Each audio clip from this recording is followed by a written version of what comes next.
Football season has commenced, so of course I gotta bless y'all with the tastiest appetizers. It's your girl Jennio.Vittles, and we're gonna start off with these French dip sliders. You want to first start by getting yourself some Hawaiian sweet rolls. Now I always go the King's Hawaiian route because delicious. I have a pack of 24, but I'm going to put the pack in half because I'm going to be making two different types of sliders. But what you're going to do first is get your knife and cut it in half. Now listen, can y'all please start selling these pre-cut? Look at a terrible job I did cutting. Anyway, I put half of the bottom of those rolls onto a foil pan, and I'm just going to lightly spread with some mayo and place in the oven on 350 for about 10 minutes. In a skillet, you're going to add 2 tablespoons of butter. You're going to add in those diced onions. We're going to get those caramelized down. We're going to season with just a little salt at first. I would say maybe about a tablespoon, not too much.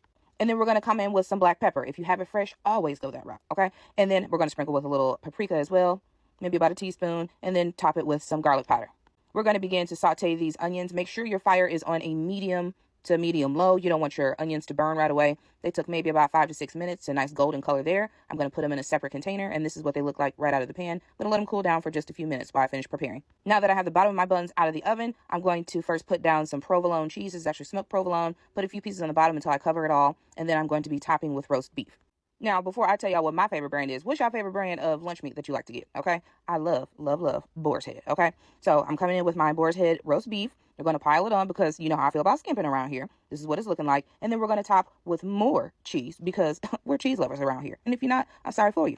Place the cheese to cover all the roast beef, and then we are going to top with those delicious caramelized onions that we just had. And it's going to add like an additional little sweetness effect to it, okay? You can omit this, but I don't suggest. Anyway, we have the onions on, and then we're going to go ahead and push the top on. Please don't make fun again because I did a shoddy job of cutting. But instead of brushing with like a garlic butter, we're going to brush with like a au jus sauce. So I have 2 tablespoons of butter that I melted down. I'm going to put about a tablespoon of the au jus seasoning in, and then just a few, I don't even know what you call it, a few shakes of the Worcestershire. I don't even know if that's right saying it. And some garlic powder. Go ahead and mix that together. And then we're going to brush it over the tops so we can go ahead and get these in the oven so we can get ready to plate up and eat, y'all. Okay? So you have this delicious golden little sauce that we're going to brush over the top. We're going to cover with foil, and we're going to bake these for about 20 minutes until all the cheese has melted, okay? This is what it's looking like before we place it in the oven. Delectable, okay? And while those in the oven, we're going to make the au jus sauce with the gravy. I have 4 cups of water. I'm going to put the remaining of that au jus gravy packet in there. Coming in with some more of that W sauce, okay? Quite a few more drops this time because I want that richness flavor when we dip it. Okay, go ahead and mix that together. I was lazy and put this in the microwave for 2 minutes, but you could do a stovetop, same results, okay?